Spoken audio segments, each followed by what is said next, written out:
What is going on, guys? This is Mike Williams from Cartoon Universe. It's been a while since I've been involved in any Voltron stuff, but boy, it's good to be back. Good to be back on Voltron. I'm here with Hailey, of course. Hey. And there's a lot of controversy, as I'm sure most of you are aware of, regarding Shiro and his love interest Adam, and the whole queerbaiting debacle. And there's been a lot of developments throughout the past few days or week or so regarding this topic. So we kind of want to give our thoughts on that and just kind of break down all the new stuff that's kind of surfaced, and it kind of paints everything in more detail, gives us more information as to how this happened and why this happened. So we're gonna try to break that down. But before we get into that, besides the Shiro and Adam stuff, what did you think about season 7 generally? Just quick general summary of what you thought. Quick summary. Okay, so first watch around, I was kind of like, I wasn't sure about it, because especially the second half of the season, I was feeling kind of, it felt out of place and very different from what the show had been thus far. A very big change. And then I was like, oh, this is kind of weird, boring almost at some points. I was like almost bored in this human, very Earth setting, you know? But then my second watch, I enjoyed a lot of most of it, like almost all of it altogether, especially since looking at how things have changed since then. And, you know, I do find the MFE pilots still quite a bit boring. Most of them are pretty bland, and I don't know, they focus on them a lot, but even still, I feel like we barely got to know them, or they're just boring altogether. But I did love, I love, because you guys should know, if you watch this channel, that I love Shiro. He's like my favorite character. So at first I was like, okay, they're totally sidelining him. He's gone. But then towards the end of the season, he did eventually get a huge role by being able to pilot Atlas. Spoiler alert, if you're, for some reason, haven't seen it. Watch that now. Spoilers. And he's just beautiful with his white hair and with his beautiful mech. And his mech. I was just confused when that happened. Everything about Shiro and Atlas. It's pretty cool. Also, the ending was interesting. I wonder what that's about. That's probably some theory material right there. I have some ideas on what's going on, because we didn't see Hagar the whole season, so that may have been it. We didn't see Lotor either, so it was pretty much all just either the Paladins by themselves trying to get home, and then we had Sendek. The purple. Are you about to say a purple guy? That one purple furry dude. Yeah, that one purple Galra guy. Yeah. The one. Yeah, you know that. Sendek, he was trying to invade Earth, and spoiler, he also dies. Or Keith goes in for the kill. Slices him. Yeah. So, but I like both times. I really enjoyed the first half of the season. We got to see a lot of Paladin bonding, some fighting. It's just cool, like, to see them all kind of had to really interact, because that's something the series has always struggled with since after the first season. It felt like the Paladins weren't, really much of a family, despite, supposedly spending so much time together. They didn't interact too much, because Keith was always off on his Galra adventures, or they were separated somehow, or they just ended up not talking, because they're always in their separate lines. Yeah. But now they were kind of forced together. And so, altogether, I'd say pretty good season. Has some issues, kind of similar issues as usual, plus some new ones. Yeah. And I'm kind of like worried about how they're gonna wrap everything. I mean, they can wrap things up, but I'd really like to see more character interactions in the last 13 episodes that I don't know if we'll get, because we only have 13 episodes. We'll see. Yeah, well, I think it's actually might be 12 episodes. I could be wrong. When I looked it up, I think it was 12. But it might be 13. It's usually 13. Regardless, that should be enough time, I think. I feel like I like the season, and this season had some issues that, again, the series kind of has as a whole, but I feel like it was very abundant with this one, which is the Deus Ex Machina issue, where the heroes don't really do anything to get themselves out of situations. For the most part, it just magic-y stuff happens. Definitely. Like throughout the whole season. There's a lot of that with Allura. And it's like, okay, this is a mech now all of a sudden. All right, that's fine. Sure, why not? I don't think Commander cool. Holt built. Yeah, it was cool. It's like cool to see. That's what matters to me. Yeah, but like I don't think Commander Holt designed it as a mech. I guess it was the Altean crystal, but it's just like what? Okay. Like, it's like with the lions, they kind of designed themselves. They said. Alfor said. Yeah. So there's always been that magical element, but in all of Voltron, especially with the lions, they're kind of almost alive in a way. So same should be said, I guess, about Atlas too. But yeah, it's just like, okay, how'd this work out? Like, Yeah, it just feels like a cop out, and just like I know they established this like in the series, like early on, that the Altean magic and quintessence and stuff. It helps. it feels things and does things when you want it to do things.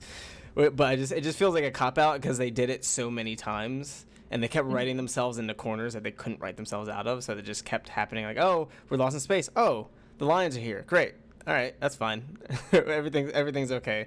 Oh, what's Sendak gonna do? Oh, Altean castle memories. You just tell us. He'll just tell us what we want. Okay, now we have all the intel. Like, it's just everything. They didn't really have to.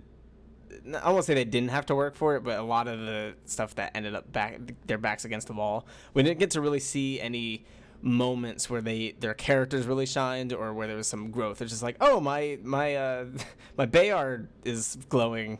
I guess I have to do something now. Oh, yeah, it did something. Always happens. Yeah, it always happens. And it's just like, especially now that we're reaching the end of the series, this is the second to last season, it just feels repetitive and old, and I want them to get back into a corner where they have to actually do something and not rely on Altean magic.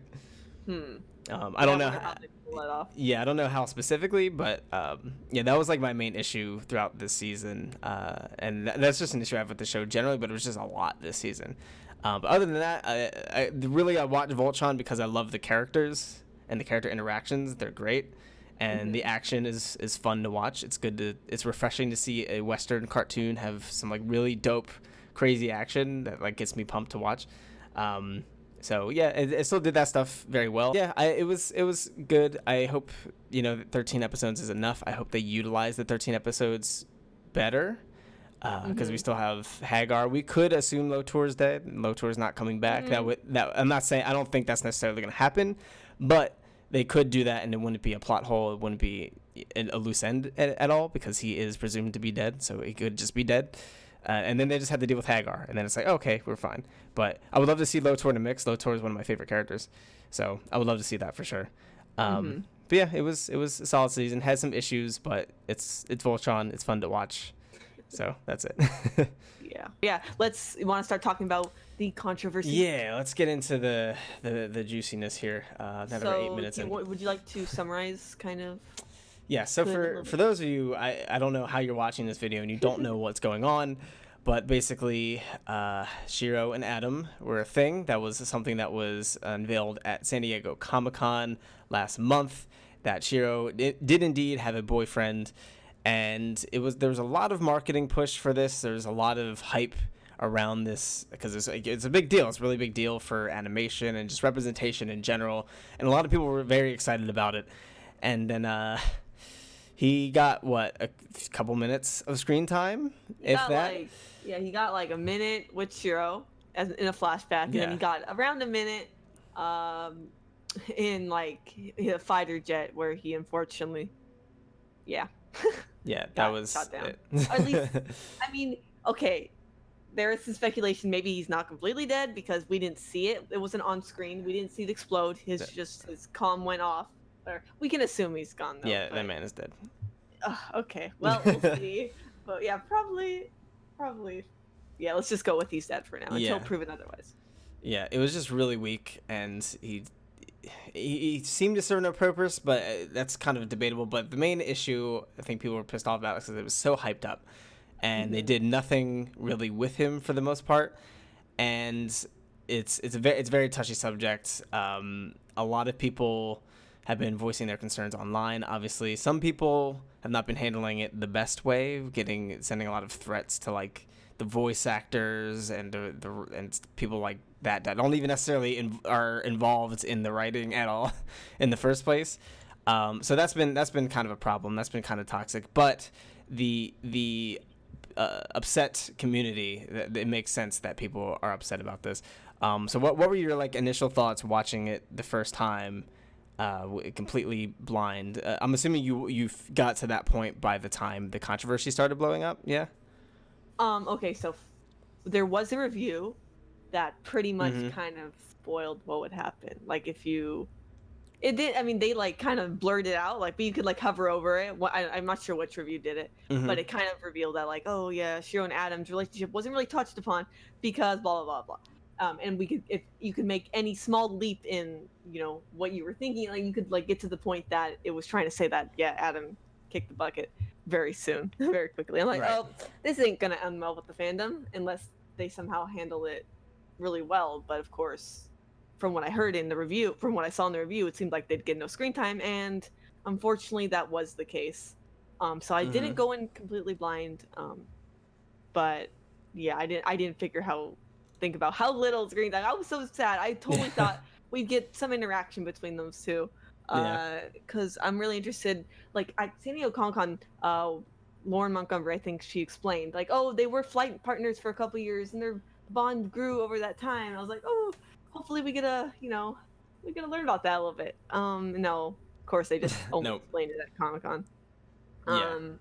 Yeah, so that's definitely, I see a big part of where people are, mad about that. So I didn't go in completely blind, but I was still very sad to see. I mean, Shiro's still here, but I do understand people that are mad that Shiro's ex-boyfriend, is no longer, in the show after knowing him for only a minute. And the only other character that died this season, human at least, was a traitor, and she was a jerk just the whole time, almost like 90% of the time. So Yeah, I did not go in blind. I went in knowing about the controversy beforehand because I'm in the process of moving, so I didn't have time to just like binge it all in a row. It took me some time to get to, and I, was on the internet, so there's no real avoiding it for me.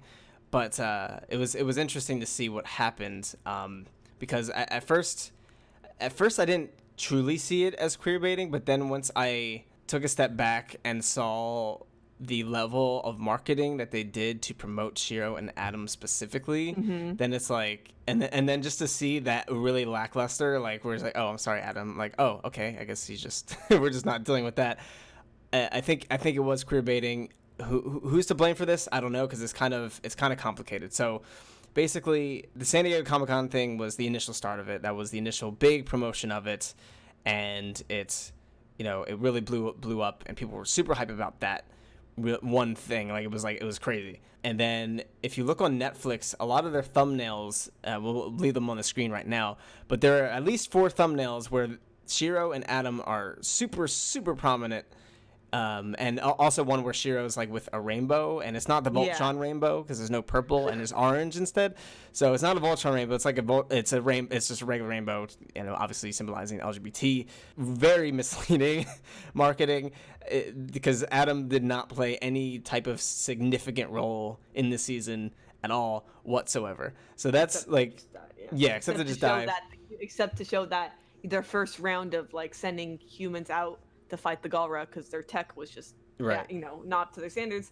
All it did to show was that, oh yeah, we need to adopt Altean, or like use the advanced weaponry. Yeah, but for the most part, the relationship of Shiro and Adam were not prominent or important, and that's incredibly, incredibly misleading. I don't know who's responsible for the thumbnails. I've heard through the grapevine, if you will, through some sources, that it is people at Netflix that actually work on these. So if that's the case, this means whoever's working on the thumbnails likely understands how hype the people were for Shiro and Adam, and or they might be working with DreamWorks to make the thumbnails, or maybe DreamWorks makes the thumbnails. I don't actually know who's responsible for that. But regardless, I get why they did this, because they thought it was like a big thing for the community and they were gonna rile them up, but it actually does the opposite because it's just very misleading. They just killed them off like it's nothing. So when you look at all of that, it does seem like queer baiting. I think from the story, if you look at the story alone, if they didn't blow it up, to me, I feel like, at least personally, I feel like it's still very strong representation as a standalone, like disregarding the marketing, because we see a gay relationship between two men, which, especially since they're both soldiers, that's also like, because you normally think soldiers like, oh, I have my lady back home, I'm a man, but it's two men, and that was like very, to me, that was like very kind of revolutionary, especially for animation, especially for kids animation. And the fact that he died tragically, I mean, yeah, it was kind of weak, but it would have been, to me, it would have been just as weak if it was a woman. And I feel like the fact that this is confirmation Shiro is gay 100%. He had a boyfriend that, you know, ended up dying. And the fact that their relationship wasn't all that perfect. It had flaws. They had their issues. I feel like depicting a gay relationship that's very authentic is just as important as depicting gay relationships that are happy and good. Okay, so you were telling me before you kind of really got into watching the season, you were saying that, you know, Shiro and Adam, them breaking up, kind of served the purpose of showing how devoted Shiro was to, Yes, you know, his job and wanting to go, despite, spoiler, having a disease that would eventually render him, I don't know, very dead. pretty dead. Yeah, at first it would get rid of his muscles, then dead within the next probably 10 years or whatever. Yeah. So is your opinion on that now changed? No, not really. I mean, again, it's really just the context of the marketing that makes it so weak, because it almost seems like they exploited it, which, you know, we can get into that later because that's not fully the case.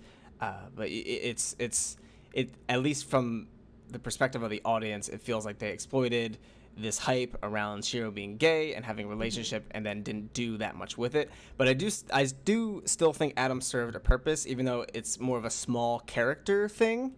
Like you said, I do think it showed that Shiro was so dedicated as a soldier that he's willing to, you know, let that go and just like do his mission regardless of his personal feelings or what he wants for himself.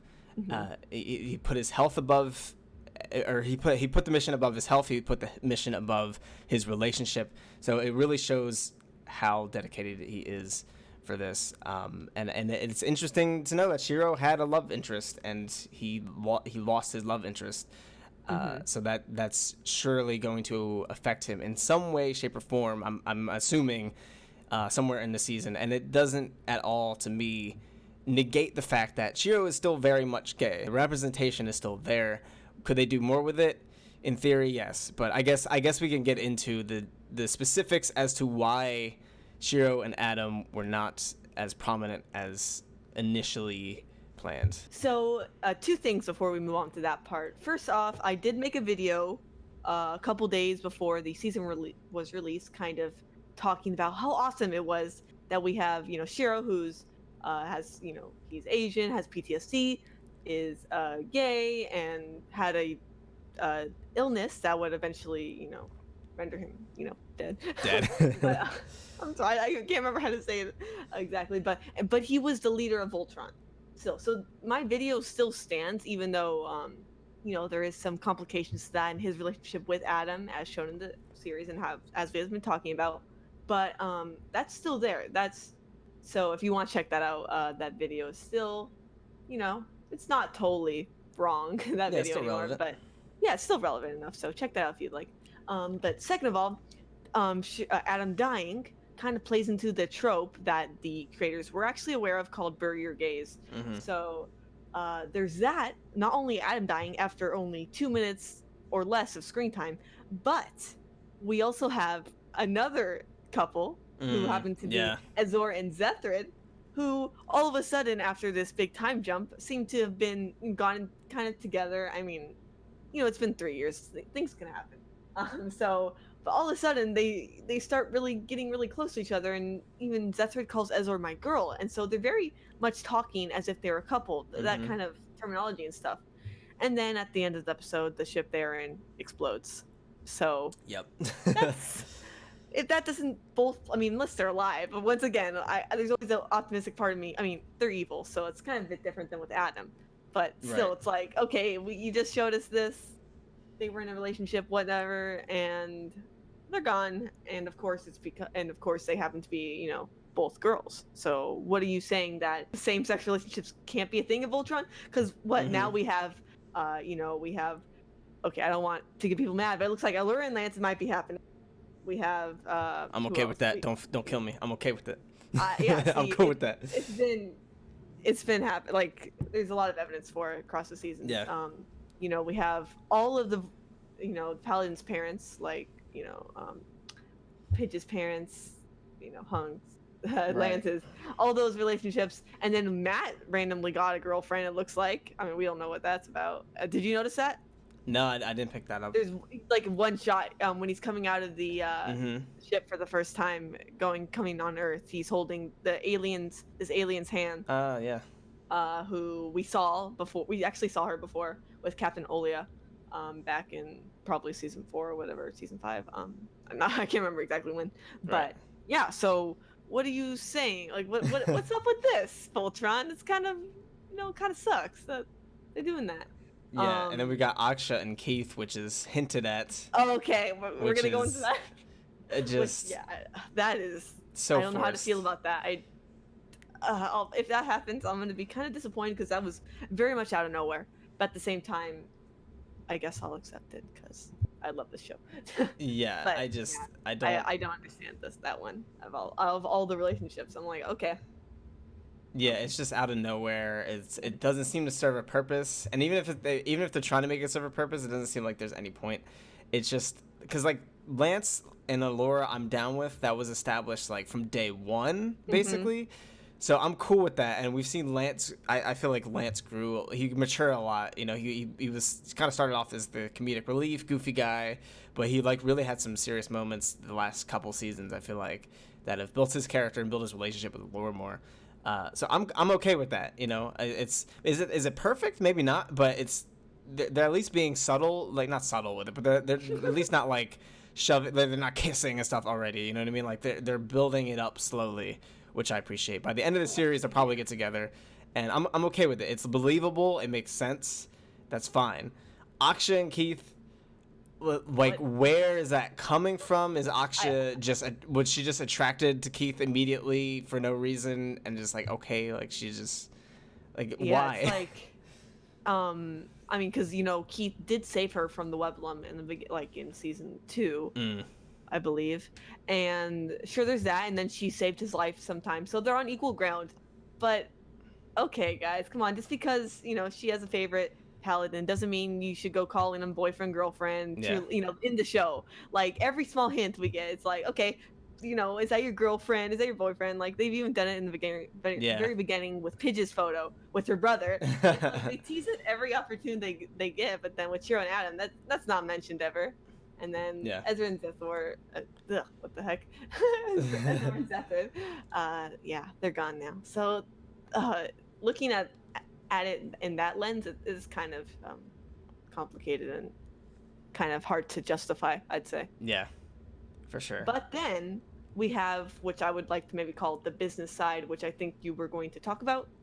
No?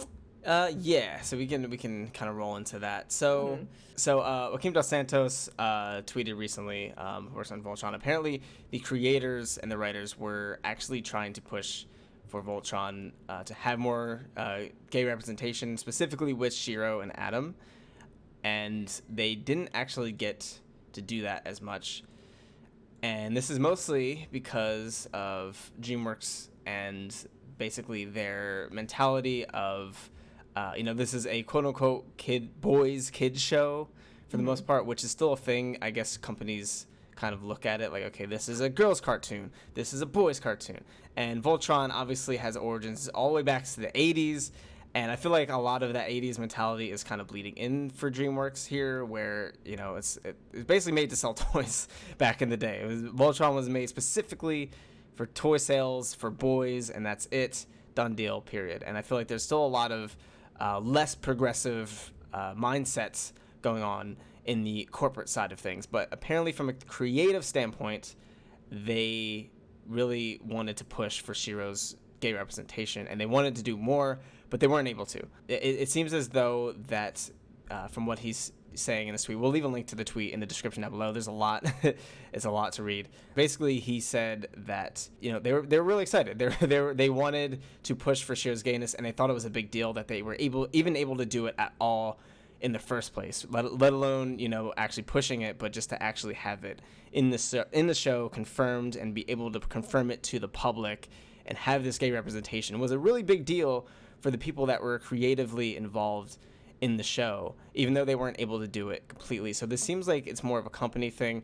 And there's actually recently really good timing for this. An Entertainment Weekly article that came out recently about Rebecca Sugar and her struggles to get more LGBTQ representation in her show, Steven Universe. Steven Universe is like kind of the spearhead for gay representation in cartoons, specifically within kids animation. And we know recently we actually saw a lesbian kiss on screen, Ruby and Sapphire, and not only did they kiss, but they also got married at the same time. So that was like a huge milestone, but apparently this was not as easy as a lot of people have expected it to be. Even though, Cartoon Network's been relatively lenient and Steven Universe has been pretty gay, Rebecca Sugar has been pushing for this for a long time, and it's been very difficult. So if you want to talk about that article a little bit, Hailey. Yeah, sure. So basically, she kind of goes on a timeline about, when they started doing stuff in 2011, this would have been impossible. Like, yeah, there's no way we would have got any of this. But it's because of over the years and all the support they have gained from, not only the crew that works on seniors, but other people that happen to be, working in Cartoon Network or whatever, that, were part of the LGBTQ community or were allies. They helped get what we have in seniors now. And so all that just happened to perfectly aligned, and all that pushing by Rebecca Sugar just happened to, get that. So it was, from what I'm getting from this article, is that it was anything but easy. And, of course, Rebecca Sugar did, at the end of the day, got it done. But, and that's amazing. But, can the same thing, should everyone be put on that high? Should we all be judging them on the same field? Well, if you didn't do it, and Rebecca Sugar did, you're bad. You didn't try hard enough. I mean, is that fair though? Like, these the same thing? Like, for Voltron, it's DreamWorks, totally different company. Yep. And also, like Mykal was saying, Voltron has always been a show, like a line, a franchise for boys, young boys. So that's very different. Where Sirius is kind of like, it never really had one, but then how Cartoon Network used to treat seniors. Anyone that's been a fan of it, still, it's kind of weird. I mean, they get a lot of merchandise now, but when I joined, it was kind of like, I don't know, it wasn't advertised much. Yeah. So what I was talking about with Mykal earlier, or we happened to talk about this a couple months ago, and it just clicked. Everything just clicked for me now. When you see, I don't know, maybe you guys watching, if you're from the US, you might not know this, but Cartoon Network actually has a cruise, a whole cruise ship, plus an amusement park. Yeah. I think for Asia territories. And guess what's missing? There's no representation for it at all. Of course, that's Steven Universe. But what is there? There's like the new Ben 10, super new. The new Powerpuff Girls, also very new. And it also has Adventure Time, which is ending pretty soon. Yeah. So, all these shows that aren't known exactly for LGBTQ rep are there, but then Steven Universe, some reason, isn't. And that could explain why. And of course, you could say Adventure Time has Bubbleen. Well, from what I know, I haven't seen too much of Adventure Time. It hasn't been like explicitly confirmed, like in the show, and they haven't really been showing, like, obviously no kissing or whatever. Yeah. Besides maybe just looking like really close friends. So had they done that, had they pushed Bubbleen and actually been in the show, who knows what would have happened? And Adventure Time might not be as popular as it is in other territories, because here it doesn't seem like Adventure Time's too popular anymore. But apparently in like Asia and other countries, it's still huge, which is crazy to think about how different things are. But then here, Steven Universe is pretty big. But then elsewhere, it's kind of like just a very side show, if it shows at all. Because the article also says that once Saudi Arabia learned that there was going to be LGBTQ content in Steven Universe, they pulled out and they didn't show that they weren't going to show the show. Right. So, yeah. So they just lost a huge market, which is crazy, like, to think about. Cartoon Network is still okay with that. Like, they let that that happened for seniors. Yeah, it lost. So you got to think about that when thinking about, like, there is a business side of it, and these shows need to make money at the end of the day. And it's sad that that's the truth, that not everything can survive only from United States selling stuff in the United States. But that seems to be the sad truth, especially with kids shows. I know with adult shows it seems to be a different story, or anything for older than 12-year-olds. But for kids stuff, even for anything Disney-wise, it seems that they very much have to rely on other countries for money. And that means, unfortunately, not always having the best rep, or, what we want to see. I mean, it's getting better, but... Yeah. Yeah, it sucks because, progress, I forget who said this, and I'm paraphrasing, but progress is not a straight line up. It's a lot of ups and downs. There's a lot of bumps. It's a lot of peaks and valleys when it comes to progressing as a society as a whole.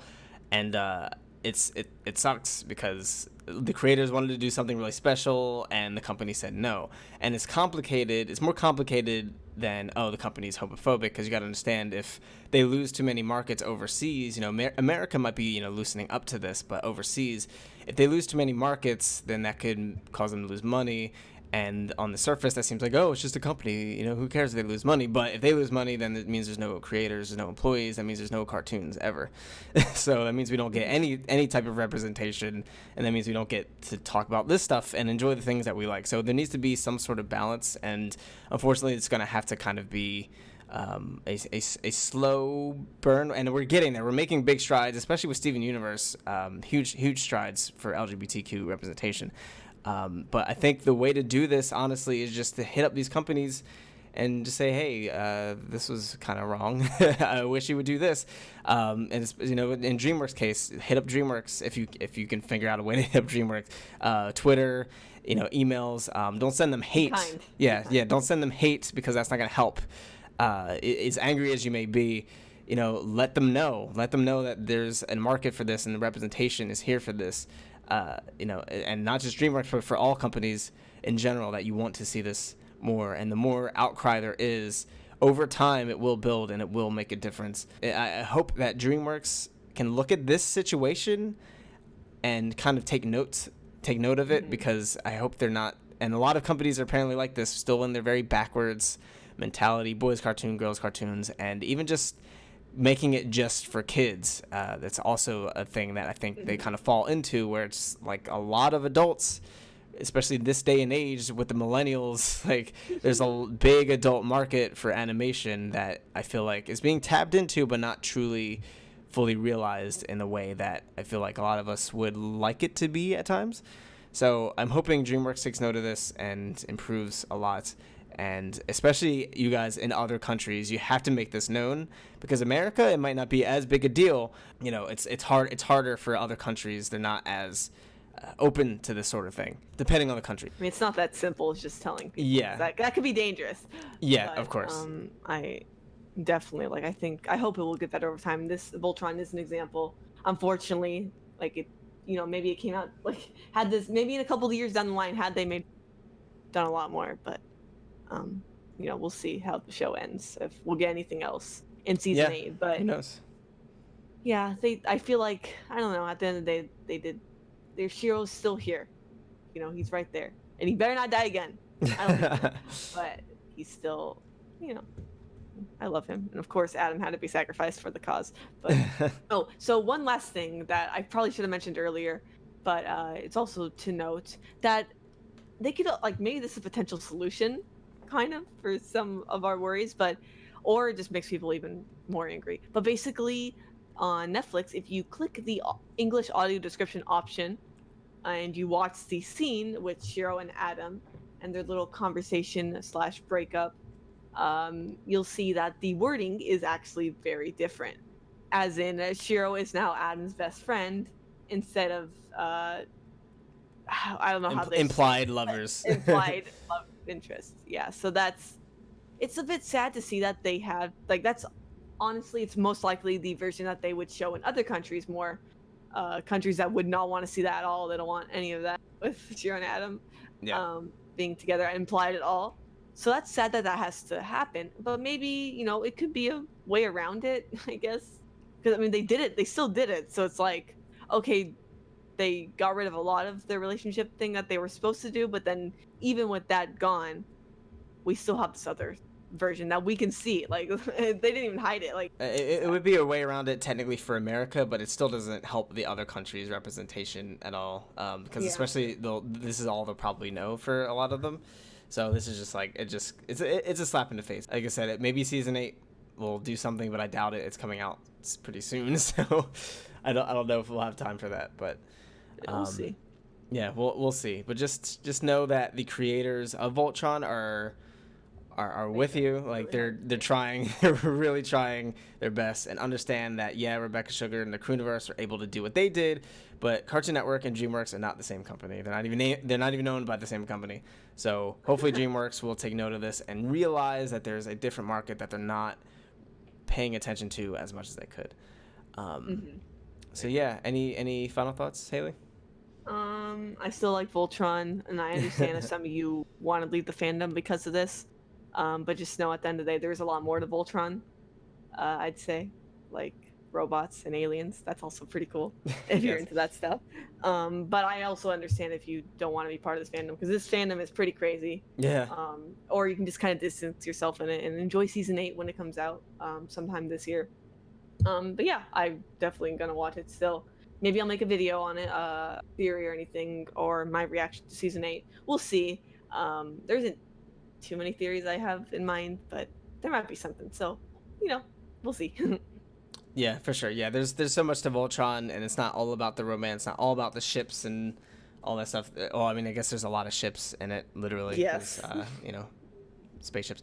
But there's a lot going on in Voltron. There's a lot of nuances, so don't get too hung up. And this is more of a note for shipping rather than this whole controversy. But don't get too hung up on the romances if it doesn't happen, because at the end of the day, the writers are trying to make the best story they can, and if a certain romance or pairing doesn't match their viewpoint, then it's just not gonna work. Although the Kasha and Keith, whatever her name, and Keith, that's I don't get that one, but Agreed. Yeah, so just hopefully things can get fixed soon, and just if you voice your opinion, voice your concern, but be civil about it, and don't attack people who aren't even involved, and B just don't be violent when you're online. But yeah, at the end of the day, is it queer baiting? Sort of, yes. The creators did not intend that to be the case. They were just happy to show what they did for representation. But as far as the Netflix thumbnails, I don't know. But from a marketing standpoint, it is queer baiting. Whether it's unintentional or it's not, it is technically, in a sense, kind of queer baiting. In the show itself, not as much. But, what do you guys think about this whole mess now that it's been like 30 minutes or something like that? Thank you for watching this far. What do you guys think about this? Do you think it was queer baiting? Is it not queer baiting? Keep it civil, please. We will disable comments if it gets too crazy. But how do you feel about this? If you were upset by this, are you still going to watch this show? Are you still going to give it a chance, hoping that they fix it? And definitely check out Joaquim's tweets. Again, it's in the description below. There are a lot of insight on the kind of ins and outs of what happened and how it happened exactly. And I think it was very useful. So check that out, and we'll maybe have some Voltron stuff later. We might not, but we'll have at the end of the last season by the end of the year, so we'll have something at least by then. And we'll see you in the next video.